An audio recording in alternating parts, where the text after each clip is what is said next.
Christians may have visited China as early as the 7th century, but between the 13th and the 16th centuries, first Franciscan and Dominican friars, and then the Jesuits preached the gospel to the Chinese. Christians were at times the emperor's favorites, or at least tolerated, but sometimes they were persecuted. By the early 1800s, the first Protestant missionaries arrived in China, and the Reverend Robert Morrison was the first to translate the Bible into Chinese. But now many Chinese Christians are bringing the good news of Christianity back to the West. I am a full-time missionary working with Chinese Overseas Christian Mission. This mission was founded in 1950 with a vision to bring the good news of Jesus Christ to the Chinese people living in the UK and Europe. We started to realize that the harvest today actually was the seeds sown by those early missionaries going to China sacrificially, giving and sharing the love of Jesus Christ with so many Chinese people. So we just felt like now it is the time for us to pay the debt back. Amen. Chinese churches in the UK and Europe usually view Chinese New Year's as a good time to do evangelistic work, because it is a good time to invite people around for celebration in the church with the church family. We will be also able to not only physically reunion with your family members on the earth, but actually help people to think about the reunion with the Father in heaven. Christian faith appeals to me not as a religion or as an idea, but basically it's about a relationship. I see this as an opportunity to bring this faith in Jesus Christ to them, introduce them to the love of Christ, and so that they can find the purpose of their life in Christ.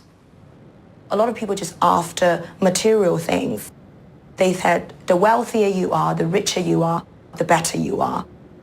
People are busy with chasing after all these wealth, success, and fame, and they don't have enough room to think about some deeper and bigger questions in their lives.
This beautiful church takes its name from the 4th century saint, Martin of Tours. On a cold winter's day, St. Martin, a Roman soldier, cut his cloak in half to share with a stranger who appeared as a beggar. That night, the stranger returned to him in a dream as Christ wearing the half-cloak, saying, "For as much as you did it for the least of these, you did it for me." The spirit of this great saint lives on. From the earliest times, St. Martin in the Fields has helped the needy, the homeless, and welcomed the stranger. In fact, since the early 20th century, it's been known as the Church of the Ever-Open Door. The famous vicar Dick Shepherd started St. Martin's mission to the homeless during World War I by opening the church to soldiers on their way to the front. Shepherd later opened the doors to the world when he broadcast the very first church service on the BBC from here 90 years ago. And now the Chinese congregation who were invited to share this church 50 years ago are celebrating another fulfillment of Christ's words. "I was a stranger, and you welcomed me."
Bible Society and other Christian missions estimate that in today's China, the world's most populous country, there may be as many as 200 million Christians. But the Communist Party, who've ruled since 1949, claim that there are fewer than 20 million.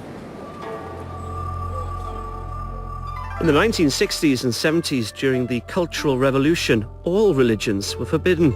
But religious activity, restricted to places of worship only, has been officially tolerated by the atheist state for the last few decades. And Chinese Christianity is rapidly becoming the world's fastest growing faith. Soprano Cheng Wang was brought up atheist but became a Christian as a student in the UK. The beginning of that study time, I was quite lonely and homesick. And I met the Christian student and friends, and I went to church, and they're really loving and giving and generous. I was curious where this love comes from, and then I want to find out. So I just started to attend their Bible study and did lots of activities with them. And then I found out God is the source of love. We are all made in the image of God. So no matter I'm Chinese or you are English or, there is different nationalities, we are all naturally attracted to our Creator. God is love, and He is eternal, and He has a plan for everyone.